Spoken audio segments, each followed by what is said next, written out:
creencia también de que hay sectores que no se pueden desarrollar, que lo hemos charlado en otra conversación, pero por ahí entender cuáles son los sectores, entender que ese 30%, bueno, con profesionalización se puede capacitar, también esto de los jóvenes por ahí está bueno, digo, el rol. ¿Qué rol ocupan ustedes hoy en día en lo que es la formación de jóvenes que forman parte de la economía popular? Sí, ahí nosotros lo que armamos fue como un modelo de, armamos CEDELES, que son Centros de Desarrollo Emprendedor y Laboral, donde lo que hacemos es instalarnos directamente en territorio, en los barrios, para que la persona que está buscando trabajo se pueda acercar y te diga, estoy buscando trabajo. Que parece algo como muy obvio, pero no está tan dado. Eh, y para mí ahí la clave es, uno, que el Estado forme en sectores que sean estratégicos, y eso es bien local, digamos. Los sectores que van a ser una oportunidad en la ciudad de Buenos Aires probablemente sean distintos a los de Córdoba, a los de Mendoza, a los de Rosario, entonces para mí ahí la gestión es local, obviamente con lineamientos estratégicos de mirada, pero y invertir, digamos, que el Estado forme en sectores que sean estratégicos. Em, y después el acompañamiento en toda la trayectoria, digamos, nosotros tomamos desde el joven que no pudo terminar el secundario, la articulación con el Ministerio de Educación para que termine el secundario y tenga su certificación, hasta el acompañamiento en un proceso de entrevista laboral para las empresas que empiezan a formar parte, digamos, de nuestra bolsa. Digo, la persona viene, se registra, le tomamos una entrevista, entendemos su trayectoria, tenemos un CV y después pensamos los posibles caminos. Formamos en sectores estratégicos, intermediamos con empresas y después también empezamos a integrar, esto que también a veces, viste, los estados son tan grandes, la política educativa y de empleo de la ciudad también para la población que vive en barrios populares. Me parece una obviedad, pero digo, la inclusión es total cuando uno vive, digo, sin condiciones mínimas de habitabilidad y de integración como a la ciudad. Entonces ahí tenemos existe una ley de prácticas formativas para que las personas puedan tener una primera experiencia de vinculación con el trabajo. Existe también una ley de promoción del empleo donde el Estado está subsidiando las primeras experiencias de trabajo para que las empresas puedan contratar a las personas que nosotros estamos formando. Entonces cubre una parte del salario del primer periodo. De nuevo, yo digo todo esto sin una macro que genere incentivos para generar empleo, va a ser muy difícil que esto escale, pero creo que se puede hacer inteligencia en el diseño de la política pública para que, nada, en un contexto de mucha austeridad también la plata que invierte el Estado sea lo más eficiente posible. Y hablamos de empresas, hablamos de educación, no te quería preguntar, Pablo, en tema de por ahí el ciudadano de a pie, ¿cómo hacer que, hablábamos recién de los incentivos para que las empresas empiecen a consolidar sus cadenas de valor y que tengan impacto? El ciudadano de a pie, por ahí, ¿cómo llega a esos bienes o esos servicios finales? Porque también termina impactando si después el consumidor final no lo termina viendo o si en definitiva lo descarta por este prejuicio. Y depende de dónde esté. En primer lugar, depende de dónde esté. Hay mucha comercialización de la economía popular que se da en ferias y espacios de ese estilo, incluso en vendedores ambulantes, una trayectoria de formalización del sector muy importante. En la ciudad creo que hay un caso muy emblemático también de los que se pudo lograr también desde el sindicato en su momento, y ya extrainstitucional, pero que los vendedores que eran de canchas de fútbol lograron tener su carrito, su forma de trabajo, lograron formalizar. Sobre todo, el desafío que nosotros tenemos es visibilizar y potenciar esa formalización, eso es lo micro, y después estamos trabajando, como decíamos recién, en plataformas donde se pueda ver concretamente cuál es la oferta que hay, también pensando que es un sector muy amplio, de mucha pequeña escala en muchos casos, o sea, muy probablemente, por ejemplo, nosotros acompañamos a los productores de miel de Santiago del Estero que pueden exportar, pero que tal vez no tienen la escala para llegar al mercado de la ciudad de Buenos Aires.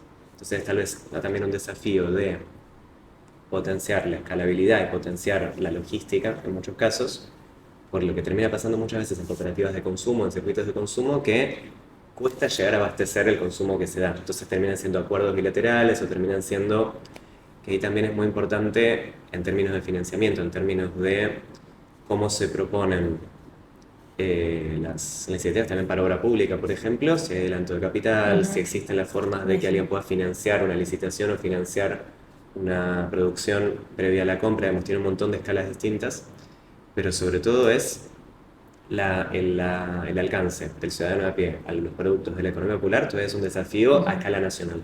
A escala local, cada distrito, tanto a nivel estatal como a nivel de la organización misma de la economía popular, organizada o desorganizada desde las instituciones que crean, lo más interesante del sector es que si no fuera, o al menos esa es mi mirada, ¿no? Pero si no fuera por los mismos trabajadores que pelearon por la visibilización y no estaríamos hablando de economía popular.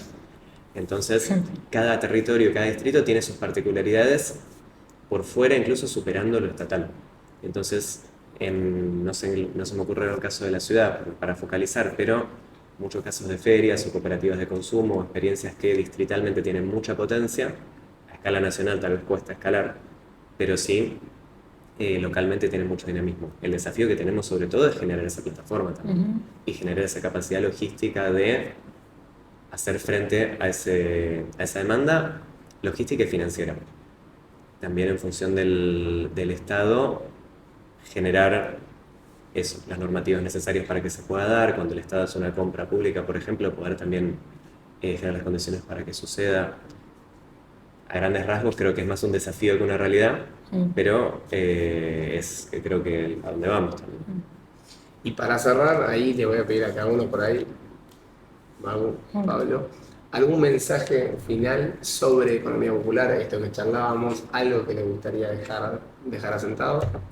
No, para mí ahí eso me sonreí cuando decías, hay un sector que peleó porque hoy habláramos de esto. A mí me alegra que esta conversación tome color público, político y en las empresas y como una invitación también, por eso celebro también este espacio y agradezco la invitación, a conocerlo, a estudiarlo, a entenderlo, en última instancia a formar una opinión y formar parte de la conversación también de dónde hay que llevarlo.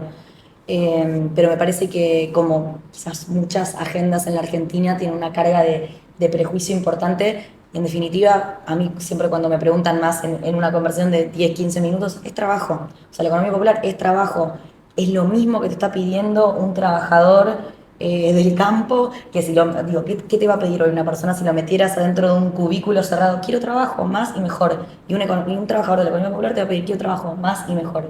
Entonces, una invitación a conocer, estudiar, y creo que esta es mi mirada también, cuanto más diversa sea la conversación y los actores que formen parte de a dónde llevarla, creo que también van a ser más creativas y más innovadoras las respuestas, que creo que es parte de lo que le viene faltando quizás a la política en general y al diseño de políticas públicas tan desafiantes como esto. Pablo. Sí, coincido. En primer lugar, también agradecer a UNAGE por la invitación y por el espacio. Me parece un intercambio riquísimo, un intercambio también necesario en función del futuro del país también. Y aporto un poco de eso, que no es una discusión únicamente hacia el sector y de cómo se puede mirar desde arriba, tal vez de la economía, hacia un sector que lo necesita, sino también cómo pensarlo hacia el futuro del trabajo, pensando en que la emergencia de la economía popular como concepto a nivel nacional, a nivel global en general, es de las cuestiones más innovadoras en función del trabajo que se da en general, o el trabajo asalariado formal es algo que está, lamentablemente, porque es un modelo que nosotros reivindicamos y nos parece positivo y deseable, abarca cada vez menos cantidad de trabajadores. Entonces, pensar no solamente el sector como algo ajeno, sino como una discusión para el futuro del trabajo en general.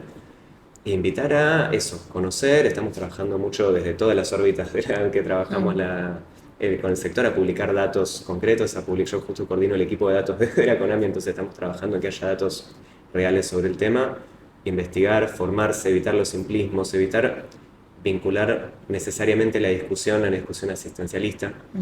Me parece que lo mejor que se puede hacer, no solamente para el desarrollo de la economía popular, sino de la economía en su conjunto, de la micro, de la macro del país, es tener una mirada propia sobre el sector y ver cómo se puede articular el sector privado desde las distintas esferas del Estado y también desde la opinión pública en general.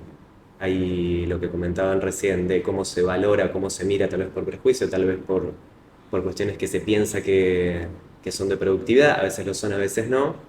Conocer, interiorizarse y formar una opinión y ver cómo se puede articular, me parece lo más valioso que podemos hacer en esta etapa, que tiene, más allá de los ciclos políticos, es un sector que vino para quedarse y que va a ser parte del futuro del país a largo plazo, así que es una discusión que no tiene pérdida.